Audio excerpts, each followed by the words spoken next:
Bismillahirrahmanirrahim. Assalamualaikum warahmatullahi wabarakatuh. Saya Hikmal Arzan dari kelas SKI 1B Fakultas Usuluddin Adab dan Dakwah Institut Agama Islam Negeri Syekh Nurjati Cirebon.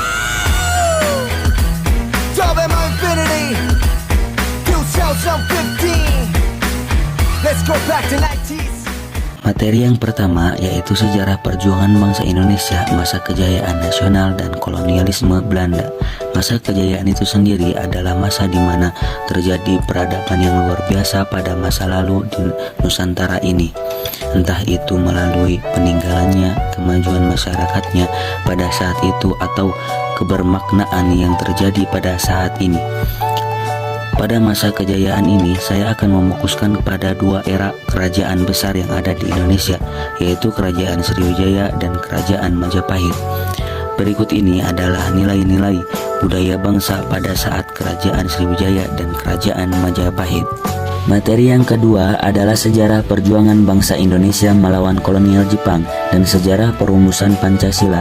Sejarah perjuangan bangsa Indonesia melawan kolonial Jepang tidak hanya melalui peperangan saja, melainkan dari banyak aspek yang ada di Indonesia. Penjajah Jepang datang ke Indonesia dikarenakan terpojoknya Jepang dalam Perang Dunia Kedua dan membutuhkan sumber daya untuk pembekalan perang. Materi yang ketiga ada Pancasila sebagai dasar negara Republik Indonesia.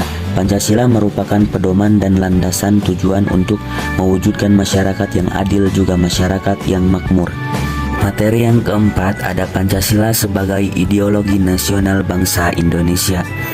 Bung Karno memang belum pernah menyebutkan secara jelas bahwa Pancasila sebagai ideologi, tetapi kepercayaan ini ada dan timbul dalam setiap sanubari masyarakat Indonesia saat itu, dan dijadikan sebagai bintang arahan dalam menentukan mau dibawa kemana negara ini. Materi yang kelima ada Pancasila sebagai sistem filsafat. Sistem dan filsafat memiliki makna masing-masing yang jika digabung akan menjadi makna baru sebagai gabungan dari dua makna. Sebelumnya, suatu hal jika diruntuh dari berpikir filsafat dapat memberikan keyakinan kepada kita terhadap nilai kebenaran suatu hal. Hal di sini dimaksud adalah Pancasila itu sendiri. Materi yang keenam ada Pancasila sebagai sistem etika. Pancasila sebagai sistem etika bertujuan untuk pengembangan pada dimensi moralitas dalam diri setiap individunya, sehingga etika Pancasila adalah cabang filsafat yang dijabarkan dari sila-sila Pancasila untuk mengatur perilaku kehidupan bermasyarakat, berbangsa, dan juga bernegara. Materi yang ketujuh ada Pancasila sebagai pengembangan ilmu pengetahuan. Pancasila merupakan titik acuan dalam pengembangan ilmu pengetahuan dan teknologi di Indonesia. Dalam persebaran iptek pasti banyak mengandung nilai-nilai budaya barat atau dari pembuatan iptek yang terkadang berisikan ketentangan itu sendiri. Pancasila masih dibutuhkan sebagai acuan agar bangsa Indonesia tidak mudah terpengaruhi dan masih tetap berpegang teguh pada Pancasila. Materi ke-8 ada Pancasila dalam konteks ketatanegaraan Indonesia. Indonesia merupakan negara yang berlandaskan hukum, oleh karena itu diatur dalam landasan Pancasila dan perundang-undangan. Hal ini tidak lepas dari eksistensi pembukaan Undang-Undang Dasar 1945 dalam kedudukan dan fungsi Pancasila sebagai dasar negara Indonesia. Pada hakikatnya merupakan suatu dasar dan akses kerohanian dalam setiap aspek penyelenggaraan negara termasuk dalam pelaksanaan tertib hukum. Materi yang ke-9 ada Pancasila dan realisasi HAM di Indonesia. Ada pertanyaan, kenapa penegak HAM di Indonesia tidak kunjung membuahkan hasil, terutama kasus-kasus HAM yang sudah terjadi di masa lalu? Jawabannya adalah aturan untuk hak asasi manusia sudah dibuat dan sudah disahkan oleh pemerintah kita. Peradilan juga sudah berasaskan semua orang memiliki hak yang sama di mata hukum. Tapi PR terbesar saat ini ada pada sumber daya manusia yang dapat menjalankan amanah kekuasaannya secara profesional. Materi yang ke-10 ada Pancasila sebagai paradigma kehidupan bermasyarakat, berbangsa, dan bernegara.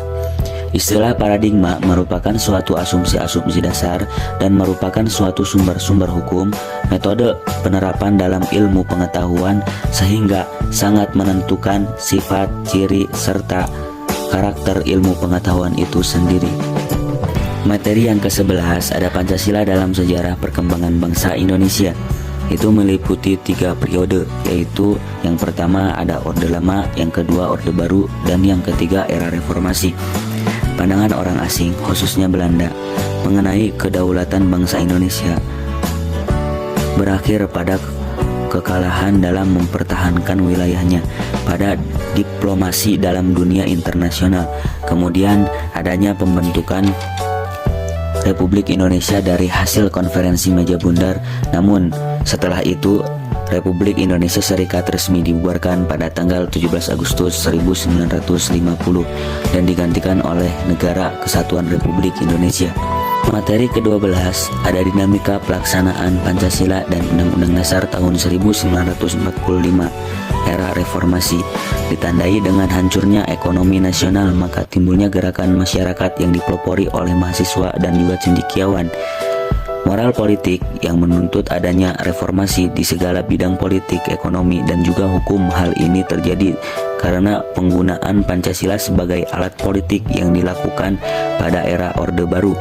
Sehingga pada awal reformasi, berpijak dari pengalaman tersebut, ada sebagian yang merasa fobia dengan Pancasila akibat praktek pelaksanaan Pancasila yang keliru di era Orde Baru. Materi yang terakhir yaitu materi ke-13, ada telaah kritis Pancasila terhadap isu-isu yang berkembang di masyarakat. Pancasila bukan agama, tidak bertentangan dengan agama, dan juga tidak digunakan untuk menduduki kedudukan agama.